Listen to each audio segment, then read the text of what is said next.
tell of the snow goose all that know of her. But what they tell is only a little of the story. I know the truth because I saw that mighty bird, soar calm and unafraid, straight toward the leaden death and blanketing smoke of Dunkirk. But that was before the sea had claimed its own, and the great white bird that saw it all from the beginning to the end had returned to the silences of the Northland whence it came. It is not a story that falls easily and smoothly into sequence, and some of it comes in the form of fragments from men who looked upon strange and violent scenes. There you are, lads. Here's your drinks. It was a goose, a blooming goose, so help me. Gone, I don't believe it. A goose it was. Jockey has seen it same as me. Men of all kinds and from every station.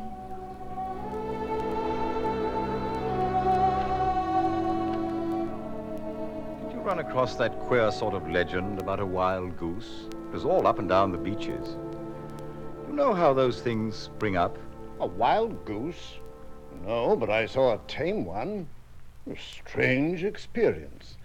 Under the circumstances, a dash queer thing to see. Odd that you should mention a goose.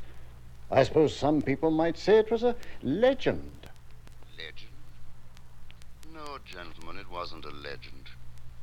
It wasn't really just a goose, either. Have you ever seen a snow goose?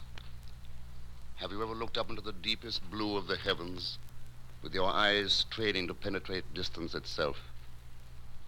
Have you ever seen suddenly a black speck coming toward you? A speck that in the space of seconds is transformed into a black and white pinioned dream? A rush of white wings, black-tipped, a thrust-forward head, a strong, graceful body like a great white sail in full flight.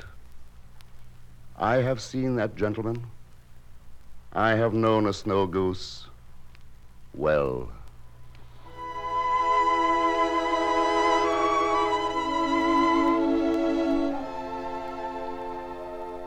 My name is Philip Riordan. I am not accustomed to speaking my mind, as I'm afraid that I have lived away from the world too long to be articulate. But I cannot have it said that the snow goose is a legend.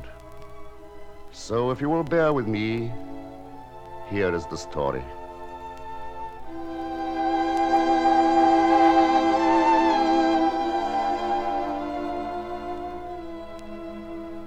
By my own choice, I left the world of human society in the late spring of 1930. There were reasons for this choice of mine, among them the strange, misshapen body which God had given me. For I must have been a frightening apparition indeed. I bought an old abandoned lighthouse at the mouth of the Elder and the acres of marshland and salting which surrounded it. I wanted only to be left to my painting and to have as little contact with the world as possible. I was drawn to my lighthouse not only because of its isolation, but because of the hundreds of species of birds which migrated there every spring. One November afternoon, 3 years after I had come to the Great Marsh, I stood in my enclosure, feeding the birds.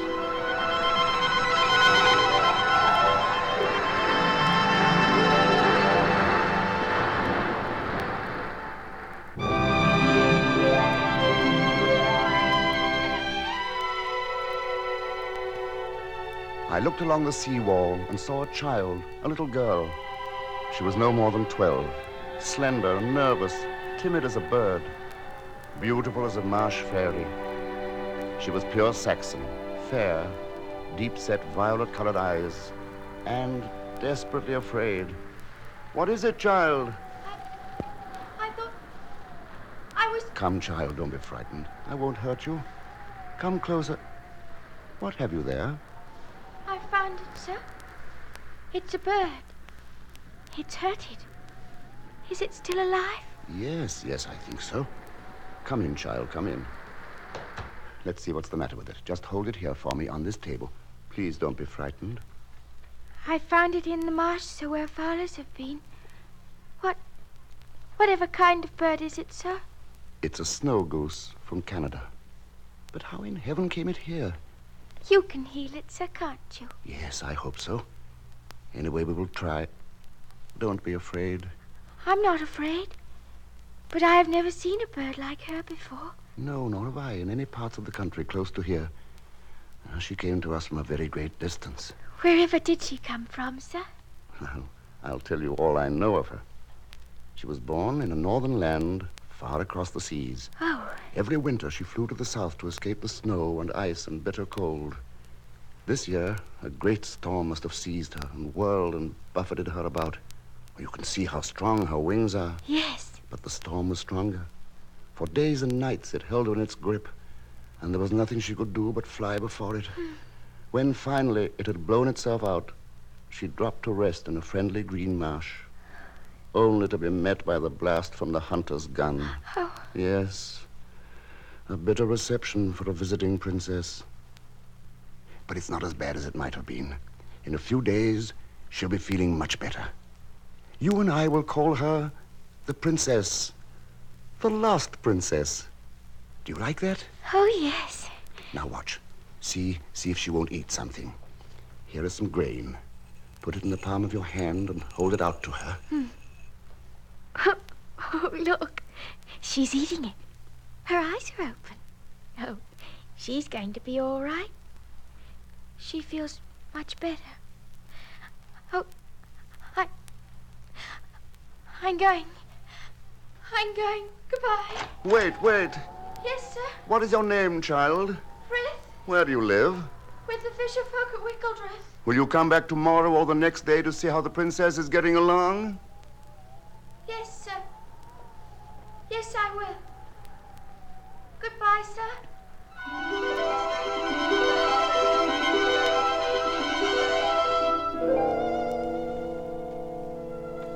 As she spoke, I thought of the wild water birds caught motionless in that split second of alarm before they take flight.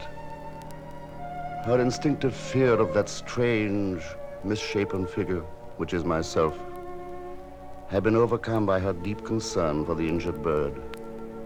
But when all looked well again, the child was caught once more by the sudden and full import of where she was, and in panic had fled from my side.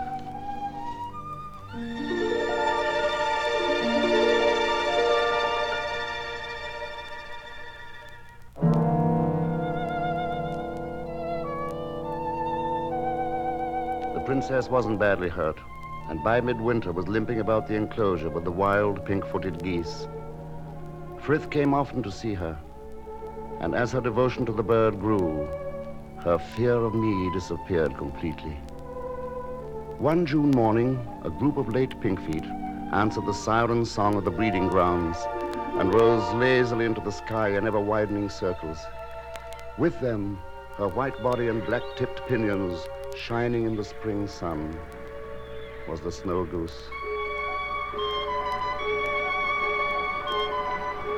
Look, the princess.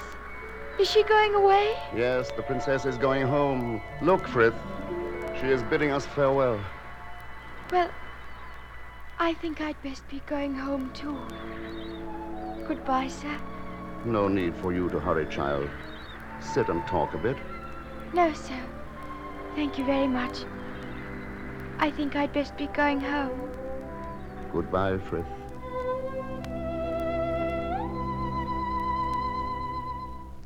I learned all over again the meaning of the word loneliness. That summer, from memory, I painted a picture of a slender child, her fair hair blown by a November storm, who bore in her arms a wounded white bird. In mid-October, a miracle occurred. I was in my enclosure feeding the birds. A gray northeast wind was blowing, and the land was sighing beneath the incoming tide. Above the wind and sea, I heard a clear high note. I turned my eyes upward to the evening sky, barely in time to see a dream of black and white beauty come to earth in the pen, and come waddling forward importantly as though she had never been away. There was no mistaking her. It was the snow goose.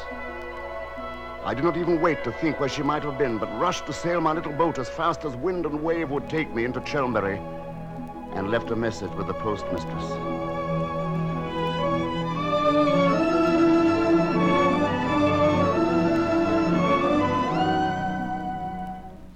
Mr. Ryder. It's months since I've seen you. Yes, I have been away for some time.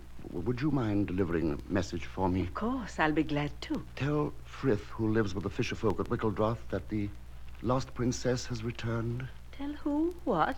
You know the little girl, Frith. Of course. Just tell her that the lost princess has returned. She'll understand. Oh.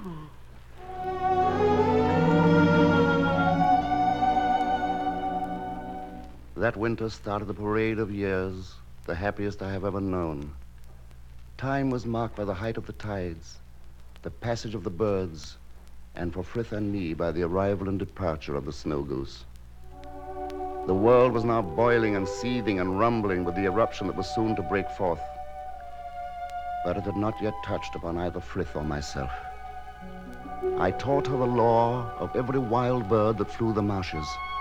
She cooked for me sometimes, and even learned to mix my paints. But every time the snow goose left us to return to its summer home, the barrier was again thrown up between us, and Frith would no longer come to the lighthouse. One year the bird did not return at all, and life seemed to have ended for me.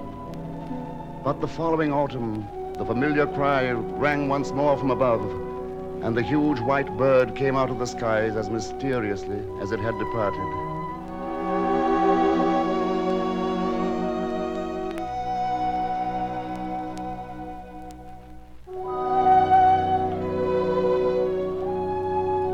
It was more than a month, however, before Frith reappeared at the lighthouse.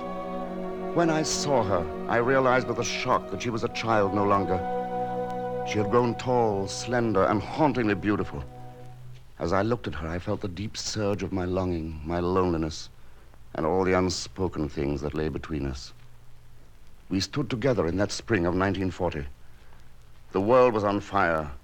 The whine and roar of the bombers and the thudding explosions had frightened the birds. The first day of May, we watched the last of them rise from their sanctuary. Look, Philip. The princess is going with them. The call is strong, Frith. Almost impossible to resist. But somehow she doesn't seem as sure as usual. See how she's circling close to us. I wish she'd stay. You wouldn't be so alone if she were always here. The call is strong, Frith, for both you and the princess. When she flies away, I lose both of you. I mustn't stay. I have to go. Look up, Frith. The princess? Oh, Philip, she's not going. She's circling nearer and nearer. She's coming back. The princess is going to come back. Yes, she is coming back. And this time to stay, always. The lost princess is lost no more. This is her home now, of her own free will. Of her own free will. Of her own free will. Yes, my dearest. Don't go, Frith. We need you, the princess and I. Oh, Philip, no. No, I cannot. I must go. I'm glad the princess is going to stay. You will not be so alone now. Goodbye. Goodbye, Philip. Goodbye, Frith.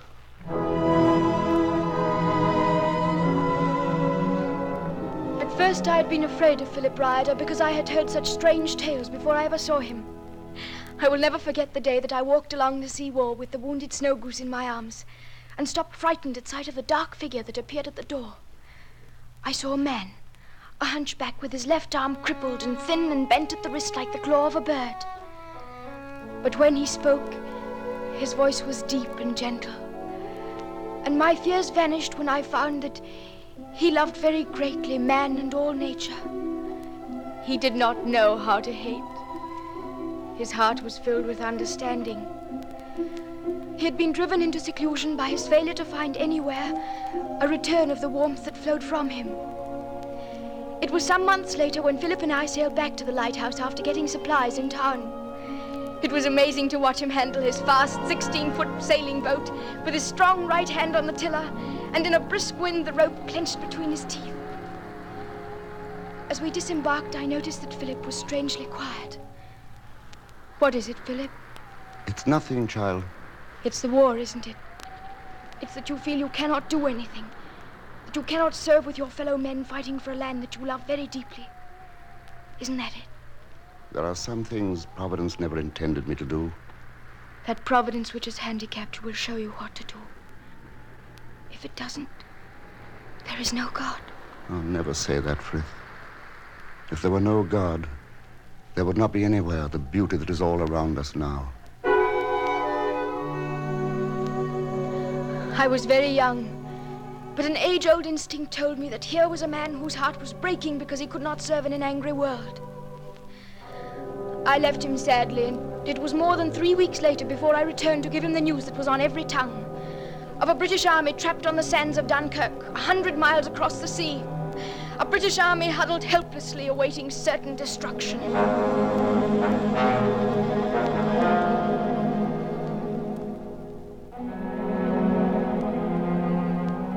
I could see the light of Philip's lantern down by his little wharf, and as I approached I saw that he was loading supplies into his sailboat. Water and food, bottles of brandy and a spare sail. He was pale, but his dark eyes were glowing with excitement. I knew at once that he had heard the call for help and that here at last was something he could do. Hello, Frith. Philip, are you going away? Frith, I am glad you came. Yes, I must go away. I must go away now. It's only a little trip. I'll come back. Where must you go? Dunkirk. Dunkirk. In such a small boat, Philip. Yes, I know. But our government has called any kind of craft that floats to head across the sea and haul our men off the beaches. But, Philip, you can't carry more than 6 men. And for 100 miles each way, it's impossible. They don't need to be taken far. Only to the transports and destroyers that can't reach the shallows. I can make many trips of that distance with 6 or even 7 men at a time. Philip, I know how much you want to go, but I'm so afraid. In that little boat, you'll never come back, Philip. You'll never come back. Please don't go. Frith, listen to me. Men are huddled on the beaches like hunted birds. Over them fly the steel peregrines, hawks and falcons made of steel, Frith, and each one brimful of destruction. Our men have no shelter from these iron birds of prey. They are lost and storm-driven and harried, like the lost princess you found and brought out of the marshes many years ago. They need help, my dear, just as our wild creatures have needed help. Don't you see, Frith? It's as you said. Providence has shown me the way to serve. I stared at Philip. I couldn't believe the change in him. For the first time, he was no longer ugly or misshapen, but very beautiful. I will come with you, Philip. No, Frith. Your place in the boat would cause a soldier to be left behind, and another, and another. No, I must go alone. Will you look after the birds until I return? Godspeed you. I will take care of the birds. Godspeed, Philip. Goodbye, Frith. God bless you. Goodbye.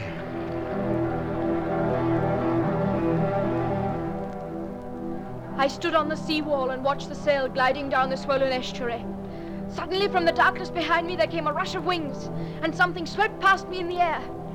In the night light, I saw the thrust forward head of the Snow Goose, flashing down the winding creek where Philip's sail was slanting in the gaining breeze, to fly above him in slow, wide circles.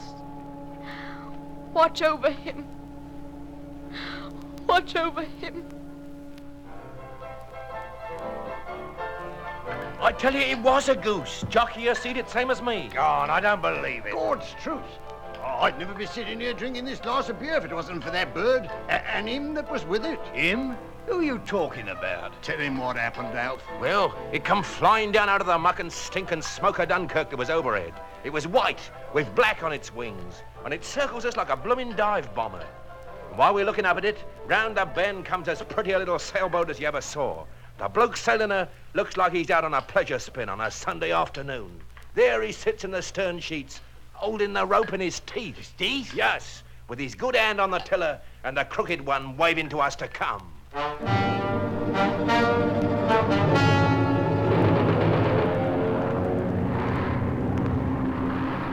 done for.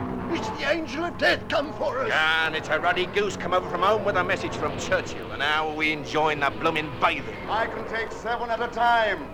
Come along, you men. Listen to him there, a bloomin' angel of mercy. Don't talk, Rod. Come on, get on your feet and let's go. All right, lads. Now, one at a time.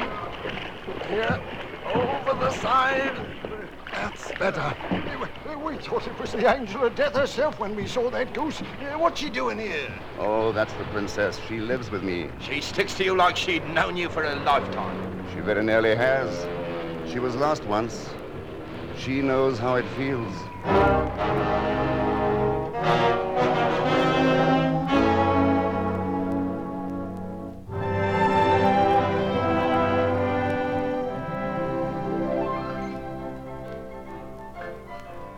Well, he brought us out all right, and then we watched him make trips all afternoon and all night too. He was still going when we left, and he waved us goodbye, the bird with him. A darn good man he was. Another half pint, please, miss. Half a mo, Tommy, I'll get it. That's a good yarn, mate. I can tell you the end of it. Yes? What happened? I'll tell you what happened. I was in that show too. Our tugboat was on its third trip back, loaded down with soldiers, when our skipper sees a derelict boat off the starboard bow.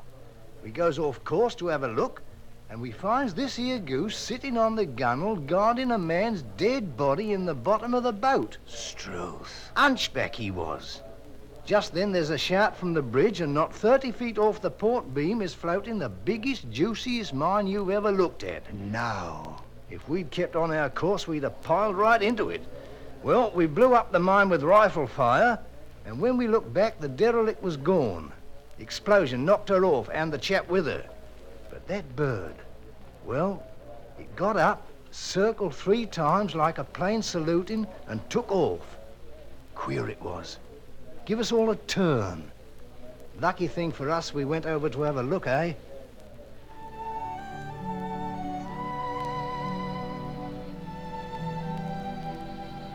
Yes, lads. It was lucky you saw her. But that wasn't just a goose. That was the snow goose, flying straight to the lighthouse, to Frith, standing on the seawall, waiting. Waiting.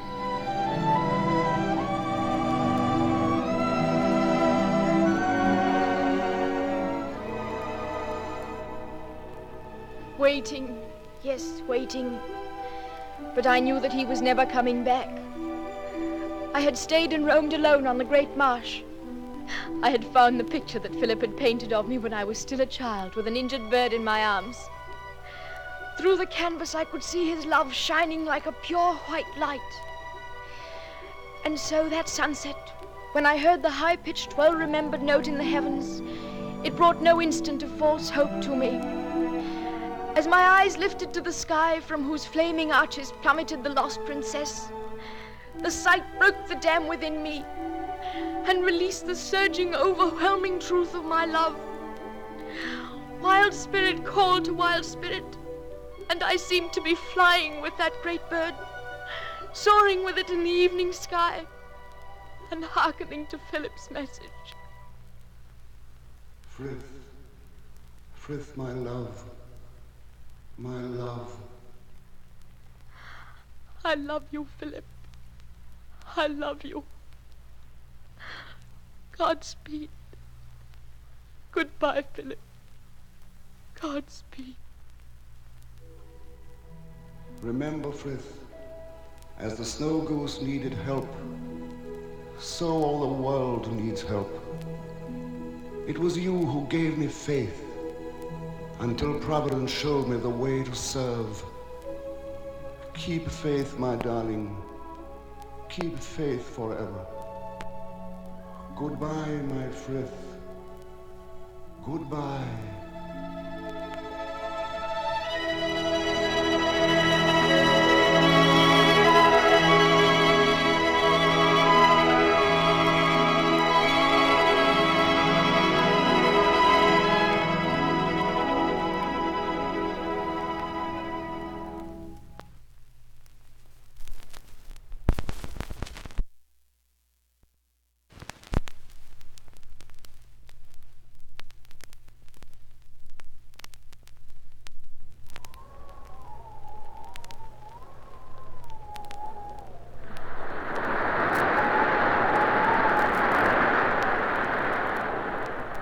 Bob at your helm! Hold it to the wind! Helmsman! Helmsman! What island is that on our starboard? Ile d'If, monsieur, just off Marseille. That castle on the rocks is the Chateau d'If. A prison. A prison? No escaping from that place, I take it. There is just one way to leave the Chateau d'If, monsieur. Dead.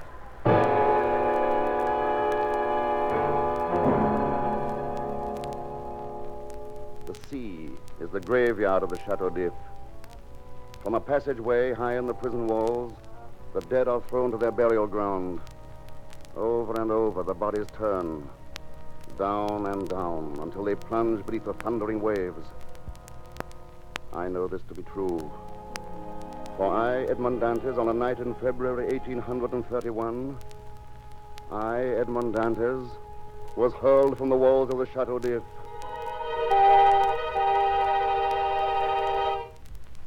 The Chateau d'If. In Marseille, where I was born, it was spoken of in whispers.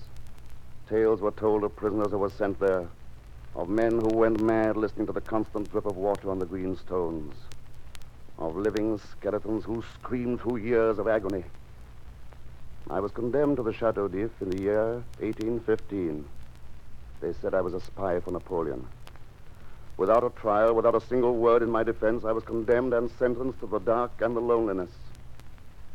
My accusers were three men: Danglars, Mondego, de Villefort. Danglars, Mondego, de Villefort. In the first years of my imprisonment, I repeated their names to myself. I burned them into my brain. I cursed them, screaming vengeance. I beat my bloody fists against the iron door and called upon heaven to destroy my torturers. Danglars, Mondego, de Villefort. Danglars, Mondego, de Villefort. Danglars, Mondego, de Villefort. Danglars, Mondego. You there! Stop that noise!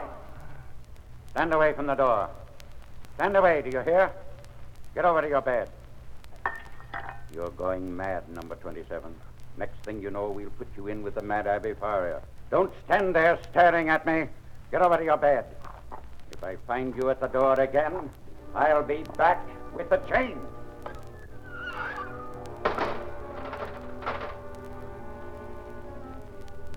How many years I lived like that, I did not know. I'd lost all track of time. But I knew that day by day my brain was rotting in my skull and I was going mad. I began to hear things, scraping and scratching against the walls of my cell. For days I held my hands over my ears to blot out the sound, until at last I realized that behind the east wall of the dungeon, someone was digging in the solid rock. I went suddenly wild with hope. I pressed my ear to the wall, and with my earthen jug, I knocked 3 times against the stones. The digging stopped. Then, after an eternity, my knock was answered. I began to dig. I broke my jug against the floor and scraped madly with the sharp edge. I worked without sleep, without food, until at last the rock fell away from the wall. On my knees, I peered into the opening. I stared into the blazing eyes, the thin, gray, matted face of the mad Abbé Faria. Who are you, my son? I am Edmond Dantes, a French seaman. Oh, it is good to see a human face again, to clasp a man's hand. How long have you been here, my son? I do not know. I was condemned in February 1815. 1815. 9 years. I have lost track of the years. I know only morning and night. Your name, monsieur? They call me the mad Abbé Faria. Whatever men do not understand is madness. You have been here how long? Almost 14 years. For the last 7, I've been digging a tunnel for my cell. The tunnel was to have led to the south wall of the prison. I find it leads only to another dungeon. A slight miscalculation in my plans. 7 years you have been digging. Oh, but it was worth it. And we can start again. We'll work together, and this time without error. You bring me hope. Hope, yes, and hard work. Let us see now. That door leads to the corridor. Behind the far wall, there must be another cell. But the west wall there, what lies beyond that? I do not know. And have you never tried to find out? Never. Have you wasted all these years, my son? Yes, your cell is bare. An animal lives this way, not a man. What would you have me do? I would have you dig. I would have you think. Prepare yourself for the day when you will escape. And I have spent 9 years in beating my hands against the walls. You have much to learn, my son. There is much that I can teach you. And there is time.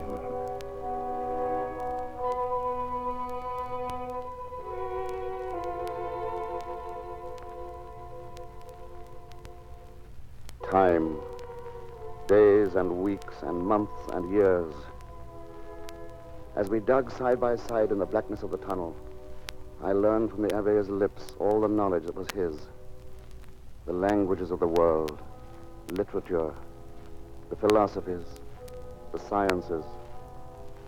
No subject was too great or too small for our discourse. So passed the next 7 years. A half-inch a day, 2.5 feet a month. It goes slowly, Father. Patience, my son. Patience. Yes, I'm learning that, too. My only prayer is that I may live long enough to escape, to face my accusers and bring them to their knees before me. You have poisoned your soul with thoughts of vengeance, Edmond. Father, you must rest. Go back to your cell. No. This will pass. Dig, Edmond. Dig.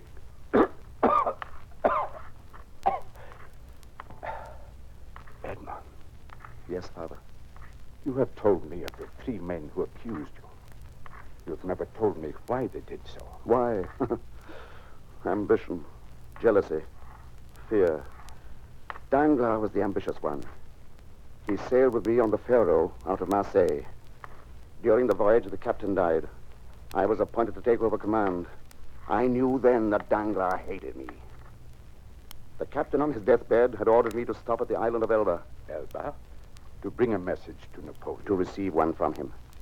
A letter addressed to a revolutionist in France. You were aware of the content? No. I acted only on orders from the captain. But Danglars knew of the letter, too.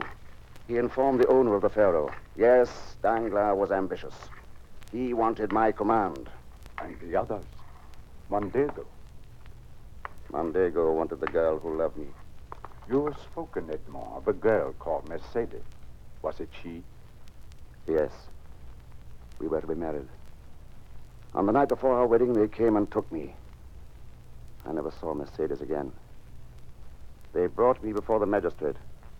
Danglars and Mondego were there to speak their lies, and de Villefort pretended to believe them. De Villefort? The third and fattest of the rats. He believed you were guilty. He knew I was innocent. But the letter I carried, the letter from Napoleon, it was addressed to de Villefort's father. De Villefort needed my silence, and the Chateau d'If was to silence me forever. But the day will come when I will face them one by one and watch them crawl in fear at my feet. The day will come when I will destroy them, when they will pay... Father, what is it? Here, lie down. Lie down. In my cell, beneath the bed. A vial of medicine. Bring it. Quickly.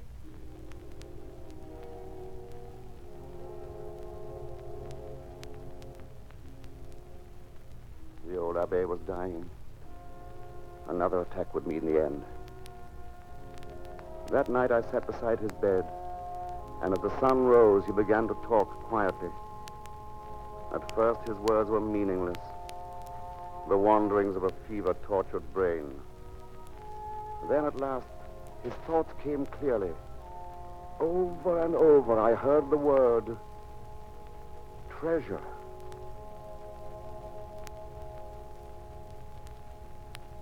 Yes, my son, treasure enough to buy the kingdoms of the earth. You must rest, Father. You think I am mad, my son. Listen to me. For many years, I was secretary to the great Spada family, once the wealthiest in all the world.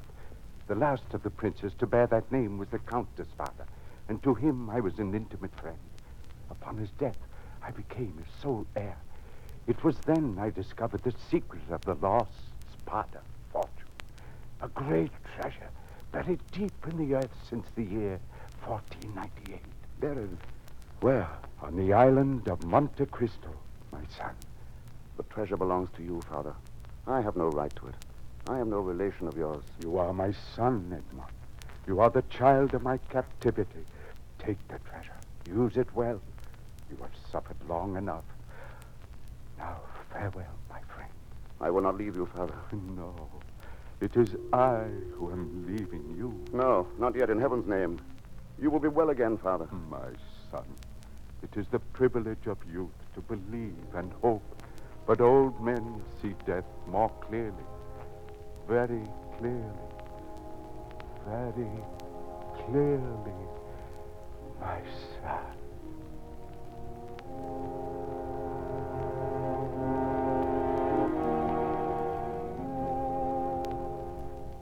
The good Abbe Faria died in my arms.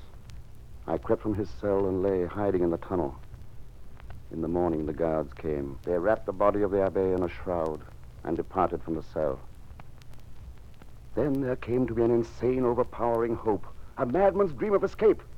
With tingling nerves, I returned to the Abbe's cell. With trembling fingers, I unloosed the shroud and, taking the body, I buried it deep in the tunnel. Then I myself crept into that sheet of death. With the Abbe's needle, I sewed up the seam, a knife in my pocket to tear my way free when the time should come. And then I lay waiting. The guards returned at last. As still as death I lay, fearful they would sense the awful throbbing of my heart. They picked me up, carried me through the passage to the wall above the sea.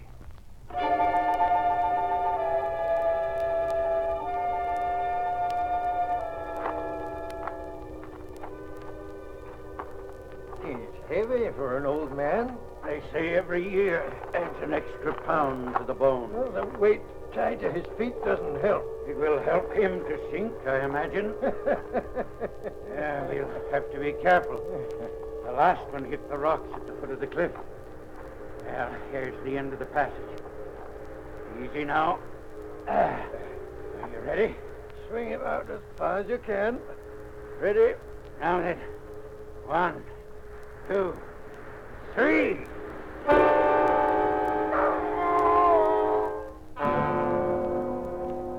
With that wild cry in my throat, I felt the icy waters close over my head. In the black depths of the sea, I tore my way from the shroud and fought to the surface. For hours I swam, each stroke seeming to be my last, until toward dawn a boat appeared. When they took me aboard, I sank to the deck, exhausted. But before the cloud of unconsciousness passed before my eyes, I remember saying over and over, I am safe.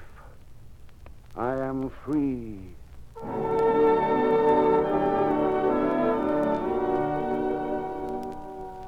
A month later, I outfitted a boat of my own and set sail for the Isle of Monte Cristo. There, in a dark grotto beneath the level of the sea, I found the Sparta fortune, great chests of jewels, coins and gold, all as the old Abbe had told me, enough to buy the kingdoms of the earth. It was then that I returned to Marseille, known to the world as the Count of Monte Cristo. Danglars, Mondego, de Villefort, I had not forgotten them. One by one, I traced them. Through my secret agents, I learned every detail of their existence. I have the information you wish, Your Excellency. Go on, Jacopo. What have you found? The man Danglars is now known as the Baron Danglars. Member of the Chamber of Deputies, Chevalier of the Legion of Honor. The Legion of Honor. What more? He is a man of great wealth, monsieur. A banker with unlimited credit. Danglars, the ambitious.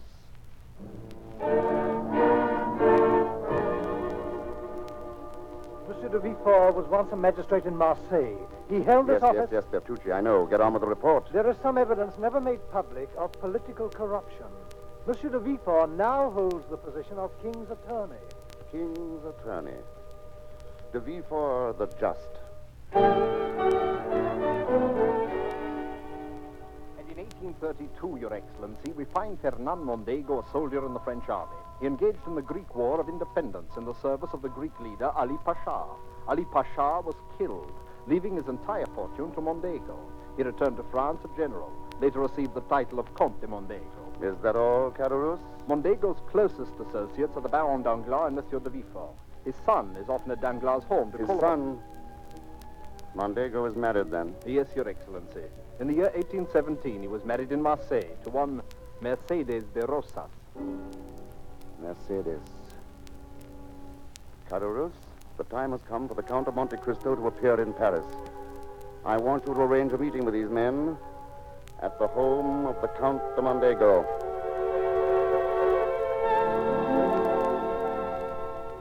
Monsieur, it is a pleasure to welcome you. All Paris talks of nothing but the Count of Monte Cristo. You are very kind, Mondego. Your name itself is not exactly unknown to me. You refer, of course, to my service with Ali Pasha. I do. A great man, monsieur. When he was killed, I lost a great friend. Yes, Eugene, what is it? The Baron Danglars and Monsieur de Villefort. Oh, come in, Danglars. De Villefort, gentlemen, my house is honored today. The Count of Monte Cristo. Oh. The Baron Danglars, Monsieur de Villefort. Gentlemen. Eugene, brandy. Yes, The Count of Monte Cristo. I believe, monsieur, that my banking house had the privilege of handling a business matter for you just last week. It was a trifling affair, Baron Danglars. A draft on my Spanish bankers for a few million louis. A few million louis? You call that a trifle? My dear Baron, I'm in the habit of carrying a treasury order for 1 million in my pocketbook. Well... Are you planning to stay long in Paris, monsieur? It will depend upon some business I have in mind. Well, I was about to suggest that in my position as King's attorney, there might be some service I could do you. I hope you will feel free to call upon me at any time. Monsieur de Villefort, I will call upon you. Believe me. Splendid. Brandy, gentlemen, brandy. What fine idea. Monsieur, you mentioned some shares you were interested in. I don't suppose you would care to mention just what shares these were? Spanish? Spanish. You think they will go up, eh? Baron Danglars, I never reveal secrets of business, but it is rumored. It is rumored, mind you, that they will go up. Thank you, monsieur. Father? Albert, come here. Monsieur, I should like to present my son, Albert, the Count of Monte Cristo. Monsieur, I am happy to make your acquaintance. Gentlemen, I must leave you. No, I'm sorry, I must. Very well, but may I propose a toast first?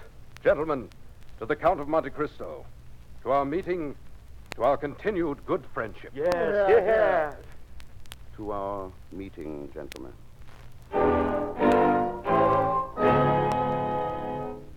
The boy Albert showed me to the door. As we passed through the entrance hall, I saw Mercedes. She was arranging flowers near the window. She turned and came toward me, smiling, the vase still in her hand. She was not the Mercedes I once knew. The sunlight was gone from her eyes. She was pale and drawn. Mother, we have a guest. Yes, Albert? May I present the Count of Monte Cristo? The Count of Monte Cristo. We are happy, monsieur, to welcome... Mother, are you ill? No, it was very clumsy of me. I'm sorry. I am sorry, too, madame. The flowers were quite lovely.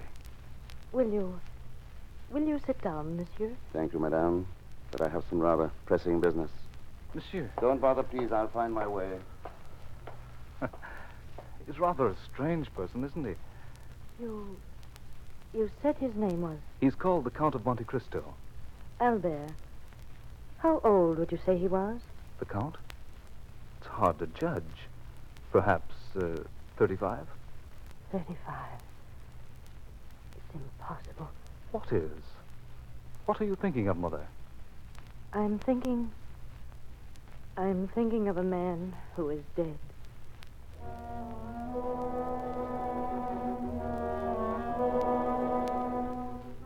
For months I pursued my game. I dined and wined with them, smiled at their poor jokes. And then, like a hawk with talons outstretched, I soared downward to the prey. And here is the last of the report, Your Excellency. It appears now that the Comte de Mondego was not the friend to Ali Pasha that he claims. After the Greek leader drew up his will in favor of Mondego, there seems to be a definite indication of murder, Your Excellency. Excellency. Murder? A matter, I believe, for the Chamber of Deputies. The bribery and corruption practiced by Monsieur de Villefort is not merely a question of petty politics, Your Excellency. It extends from the lowest official to some of the loftiest positions in all France. A matter for the general public. Inform the newspapers. At last, Your Excellency, the Baron Danglars, in the habit of, shall we say, borrowing funds to finance his speculations, is at present heavily in debt. All of his possessions are invested and waiting on the rise of Spanish shares. A matter for my Spanish bankers. Tell them to sell.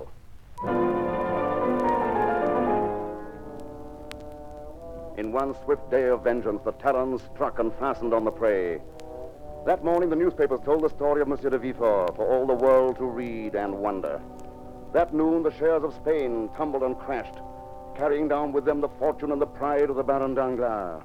That afternoon, the Chamber of Deputies, spurred by a letter from the Count of Monte Cristo, delved deep into the past of the Count de Mondego and arose covered with the filth of his life. In every throat of that assembly was one word: treason.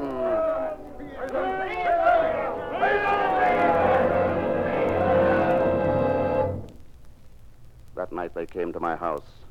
Danglars, Mondego, de Villefort. In rage, they faced me. I demand you. Gentlemen, please, I cannot listen to you in chorus. Baron Danglars, you have some complaint? The Spanish shares. Every franc I have in the world, I bought them on your advice. My advice? You said they would go up. I said it was rumored they would go up. Unfortunately, the rumor was unfounded. You must do something. You have the power, the money. You must do something. I already have, Baron. I sold my Spanish shares yesterday. You sold? At the highest point. You have ruined me. Purposely, deliberately. Why? You must have known. Calm yourself, Baron. You have lost only your fortune. There are greater losses in this world. Yes. I, monsieur, have lost my honesty and my reputation. Many years ago, Monsieur de Villefort. Today, monsieur, I demand that you retract the stories printed in the papers. You demand? On what grounds? That they are not true? You realize what you have done? Perfectly. This morning I was honored, respected. As I came here tonight, I was stoned in the streets. I have you to thank for it. You are quite welcome. I still want to know why. Why have you done this? I shall remember this moment, gentlemen. I shall treasure it always. 3 peers of France. Danglars the thief. What? De Villefort the cheat. Mondego the murderer. If I murdered once, monsieur, I will not hesitate to murder again. Stand away from him, Danglars. Before you press the trigger, Mondego, look at me. Look deep into my eyes. What do you see there? I see the soul of a fiend. Stand back. Look deeper, Mondego. And remember. Who are you? Remember a seaman from Marseille. A man whom the 3 of you condemned to torture. A man you robbed of life and freedom. A man you buried in the dungeons of the Chateau d'If. Do you know me now? Shall I pronounce my name? No. Yes! And let it ring like a curse over your lives. I am Edmond Dantes. Dantes! With a scream, Mondego turned and fled from the house, the others at his heels. Next morning, I received a challenge from Albert de Mondego, a challenge which was to avenge the honor of his father. Later that day, Mercedes came to me. She had heard of the duel. I have come to plead for the life of my son. It is a pity, madame. He is so young. And yet I cannot refuse his challenge. You understand that. You must refuse it. You must. You cannot kill my son. Edmond, How long have you known? since the day you came to our house. The day I came to your house. You recognized me then. I could not believe it at first. And then I knew it must be you. Oh, Edmond, I do not come to you as the Countess de Mondego. I come as Mercedes to plead with you, to beg of you. I have but one thing left in my life, Edmond, my son. Please don't take him from me. Mercedes, you have been unhappy. You have had your revenge, Edmond. Do not revenge yourself on me. Your son will live, Mercedes. You have my promise. Edmond. Let me go! No, monsieur, you cannot go in there! Albert, what is it? You must come home at once. His father. He shot himself. He's dead. Dead? Mondego. At last report, Your Excellency, the Baron Danglars was fleeing from Paris. Our agent on the Calais road reports seeing him at an inn near Beauvais. His hair has turned white. Danglars. The closing chapter, Your Excellency. On the basis of latest reports from his personal physician, it is established that Monsieur de Villefort has been confined to his quarters since yesterday. It is whispered, Your Excellency, that the King's attorney has gone quite mad. De Villefort.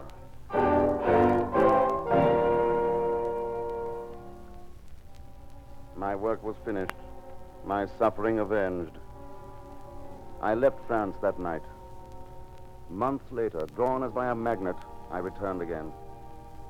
This time to Marseille. There, in a gentle garden, I found Mercedes again. I have been waiting, Edmond, Waiting. to thank you for the life of my son. I was afraid you would never come back. My life is a restless one, Mercedes. There is little peace now, and no joy. I have destroyed my enemies, and in doing so, I have destroyed myself. Their lives destroyed them, not you. Will there be peace for us again, Mercedes? And happiness? I live between two graves. One, that of Edmond Dantes, whom I thought dead. The other, my own. Then, we will never meet again, Mercedes? I think we will, Edmond. Perhaps someday when time has softened our world a little. Until then, I shall be here. I shall wait and hope.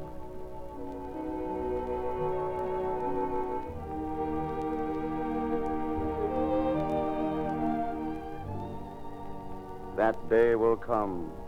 It must come. Hate and revenge are passing things. And those who have known the deepest grief can best experience the greatest joy. Until that day, I too take comfort in those simple words. Wait and hope. Wait and hope.